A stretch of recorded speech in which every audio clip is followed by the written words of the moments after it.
तड़ी पार, अब की बार तड़ी पार, ये किसान और मजदूर का ऐलान है। ये मत सोचिए कि बस यहाँ कुछ लोग गांव से आ गए हैं और भीड़ बन गई है।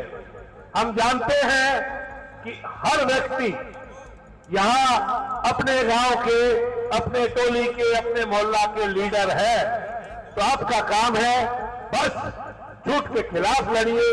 जो किसान को 10 साल से तबाह करना है उसको सबक सिखाइए।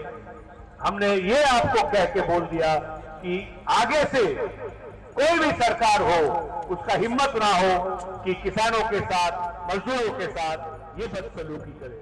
बहुत बहुत धन्यवाद। दिल्ली के रामलीला मैदान में संयुक्त किसान मोर्चा से जुड़े किसान संगठनों ने आज किसान और मजदूर महापंचायत की, जिसमें देश के अलग अलग हिस्सों से हजारों की संख्या में किसान और मजदूर शामिल हुए। न्यूज़ लॉन्ड्री की टीम अभी रामलीला मैदान में मौजूद है। आप देखिए हजारों की संख्या में किसान और मजदूर मौजूद है। इस दौरान अलग अलग संगठन के किसान नेताओं ने मंच से संबोधित किया। साथ ही एक संकल्प लिया गया जिसमें कई चीज़ें हैं। पहला है भाजपा के विरोध में देशव्यापी जन प्रतिरोध खड़ा करो, भाजपा की पोल खोलो, विरोध करो और उसे सजा दो। ऐसे ही कई इसमें संकल्प लिए गए हैं। एक मांग ये भी है, जो अजय कुमार टेनी केंद्रीय गृह राज्य मंत्री हैं, उनको एक बार फिर से भाजपा ने लखीमपुर खीरी से उम्मीदवार बनाया है लोकसभा चुनाव में, उसका भी विरोध करेंगे। इसके अलावा इसमें कई और संकल्प है जो किसान संगठनों ने आज लिया है। यहाँ आए किसानों से हमने बात की, सुनिए वो क्या कहते हैं। मांगे पूरे देश की हैं, पूरे देश की मांग के, उसमें पंजाब के किसान, ज़्यादातर पंजाब के किसान आ रहे हैं, बाकी अदर स्टेट से भी आ रहे हैं। मांग एमएसपी है। हमसे ये वादा भी किया था जब हम 13 महीने बॉर्डर पर रहे दिल्ली के पे, तो इन्होंने ये वादा किया था मैं आपकी हर मांग को मानूंगा। इन्होंने जो 3 बिल वापस लिए उसमें यह भी कहा था मैं एमएसपी पर भी बातचीत जारी रहेगी और आपको एमएसपी की गारंटी दी जाएगी। इन्होंने किसानों के कर्ज माफ की भी बात की थी। आज तक किसान का 1 पैसा कर्ज ये माफ नहीं करते। पूंजीपतियों का ये बट्टे खाते में डालकर उनका पैसा माफ कर देते हैं। जो करंट में जो सिचुएशन है देश में, बहुत बुरा हाल है करंट में सिचुएशन का।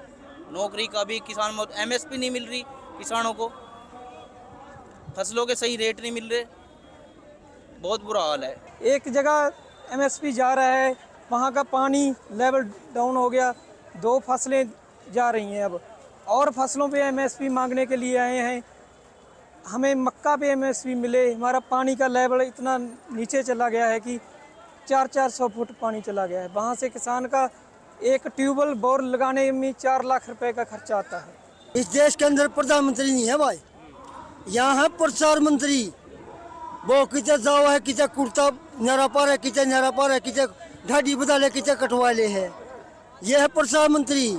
आज संयुक्त किसान मोर्चा रामलीला मैदान से लंबी लड़ाई के बाद आज महापंचायत से ये फैसला करने वाला है कि देश में जो केंद्र सरकार किसानों के खिलाफ 3 कानून लेकर के आई, 13 महीने किसानों को रोडों पर रखा, 750 किसान शहीद हुए, और जो हमारी एमएसपी की मांग थी, स्वामीनाथन आयोग की रिपोर्ट लागू करने की बात थी, उस पर कतई तैयार नहीं है।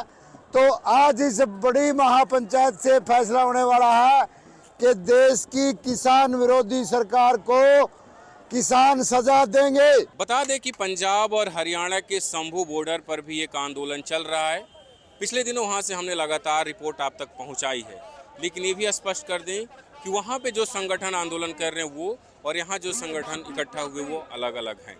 ये सरकार पूंजीपतियों का एक गैंग है, उस गैंग की पार्टी है, उसने इस देश पे कब्जा किया है। ये पूंजीवाद है देश में और ये पूरी दुनिया में चला हुआ है। ये आपको उकसाने की कोशिश करेंगे, आपको डराने की कोशिश करेंगे, आपको धमकाने की कोशिश करेंगे। जैसे यहां पर हुआ कि दिल्ली में परमिशन दे दी, लेकिन रात को भी जितने भी लोग आ रहे उनको रेलवे स्टेशन पर रोका गया। जितने भी अगर बसें भेजी तो बसों वालों को पिटाई करी उनकी, बसें लेकर वे चले गए तो गांव तक भीड़ कैसे आएगी। तो ये काम ये कर रहे हैं, डराने का काम भी करेंगे। और अगर आप लोग डरे तो ये अगली नजर इनकी अपनी जमीन पे है। क्योंकि जमीन बचानी है तो आंदोलन करने पड़ेंगे। एक बार फिर किसानों की वही मांग है कि एमएसपी पर सरकार गारंटी दे। साल 2020 में जब किसान दिल्ली आए थे तो 3 कृषि कानूनों को वापस लेने के अलावा एमएसपी पर गारंटी का कानून की मांग भी थी। सरकार ने एक कमेटी भी बनाई, लेकिन अब तक उस कमेटी ने अपनी कोई रिपोर्ट नहीं दी। किसान एक बार फिर सड़कों पर है, मांग वही है जो 3 साल पहले थी, लेकिन सरकार उस पर कोई कार्रवाई नहीं कर रही। दिल्ली से newslaundry.com के लिए बसंत कुमार की रिपोर्ट। आज सोशल मीडिया से लेकर आपके चलते फिरते जीवन में भी पत्रकारिता के बुरे दौर की चर्चा होती है, क्योंकि जिन लोगों पर सूचना देने की जिम्मेदारी है वो आपके लिए नहीं बल्कि कॉरपोरेट और सरकारों को फायदा पहुंचाने में लग गए हैं। विज्ञापन मॉडल को खारिज कर आप इस बीमारी को दूर कर सकते हैं और अपने नारे को बुलंद कीजिए। मेरे खर्च पर आज़ाद है खबरें।